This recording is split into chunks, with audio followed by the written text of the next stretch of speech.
Ciao, sono Andrea. Oggi vi darò una nuova pillola di sicurezza informatica. Riguarda il phishing.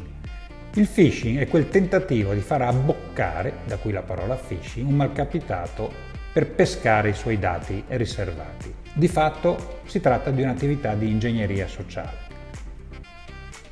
Attenzione che il phishing non parte da solo, il phishing ha bisogno della vostra collaborazione per essere efficace. Siete voi che fate un'azione che vi porta a perdere poi le informazioni. Vi do alcuni consigli per evitare il phishing.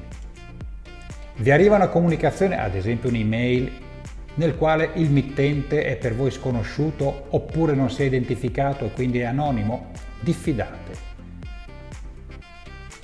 Arriva un'email inaspettata o un'email che non riguarda la vostra attività lavorativa e professionale?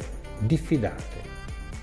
Arriva un'email che contiene degli errori sintattici, un'email che tenta di farvi pressione psicologica o di instillare paura?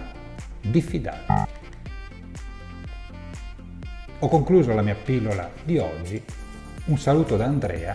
Stay tuned.